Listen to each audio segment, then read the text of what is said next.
इंसान सड़ जाता, जिंदा इंसान क्या हो जाता, सड़ जाता, चारों ओर से सड़ जाता। इंसान को सीढ़ी से उतारिएगा 5वां तल्ला से नीचे ना, तो इतना ना सड़ गया, ये आधा किलो रास्ते में गिर जाएगा। एगो इंडिया का भी मरीज उधर था, इंडिया चला आया, बस दिल्ली एयरपोर्ट पे पकड़ के आईटीबीपी को दे दिया गया, इसको कंटेनर में दाम के रखिए, या तो ठीक हो जाए या तो जाए, इंडिया में नहीं फैला, क्योंकि एक बार फैलता है।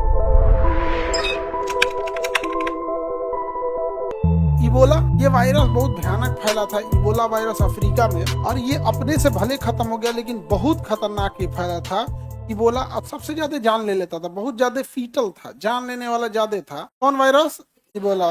हालांकि 6 महीना में मेनली 2 महीना प्रभाव रहा, उसके बाद धीरे से क्या हो गया, खत्म हो गया, अपने से ही क्या हो गया था, खत्म हो गया। इबोला वायरस में इंसान सड़ जाता था, जिंदा इंसान क्या हो जाता, सड़ जाता था, चारों ओर से सड़ जाता था। इबोला वाले इंसान को सीढ़ी से उतारिएगा 5वां तल्ला से नीचे ना, तो इतना ना सड़ गया, ये आधा किलो रास्ते में गिर जाएगा इधर उधर।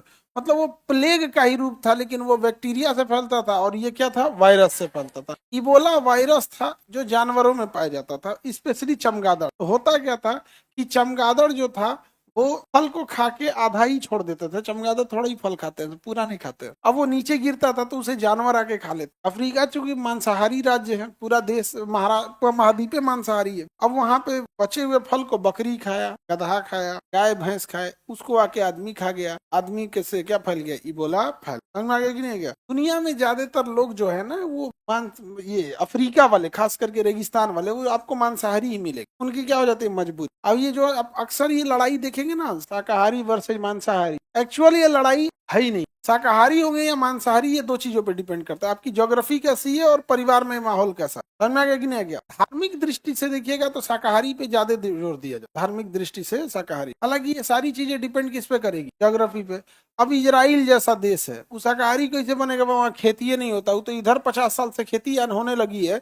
जब वो टेक्नोलॉजी आ गई है कि हम ड्रिप इरिगेशन कर सकते हैं, सिंचाई के बड़ी साधन आ चुके हैं, लेकिन आज से 1000 साल पहले, 2000 साल पहले सिंचाई का जहाँ साधन नहीं रहता था, वहां आपको क्या होगा, जंगली पौधे मिलेंगे, कटीले पौधे मिलेंगे, जिसे जानवर तो खा सकता है, आप नहीं खा सकते। जैसे घास जानवर तो खा सकता है, आप नहीं खा सकते। वो अलग बात है कि आपके यहाँ गेहूं उग जाता है, नहीं तो घास खा पाते क्या? नहीं तो रेगिस्तान वगैरह में कैक्टस वगैरह होता है, तो ऊंट वगैरह खा लेते हैं, और ऊंट को वहाँ का आदमी खा जाता है, वहाँ ऊंट का आदमी खा जाता है। अरब वगैरह में एगो इंडिया का भी मरीज उधर था, इबोला हुआ तो चल आया, इंडिया चल आया, बस दिल्ली एयरपोर्ट पे पकड़ के आईटीबीपी को दे दिया गया, इसको कंटेनर में दाम के रखिए, या तो ठीक हो जाए या तो जाए, इंडिया में नहीं फैला, क्योंकि एक बार फैलता है वायरस तो फैलते चल जाता है। हम ही लोग कोरोना को कितना हल्के में ले रहे थे, खास करके फर्स्ट वेव, क्योंकि फर्स्ट वेव में जो कोरोना में जा रहा था ना, ठीक होके चला रहा था, या तो हो नहीं रहा था या ठीक होके चला रहा था। सेकेंड वेव, बाप रे बाप, जो तबाही मचाया सेकेंड वेव,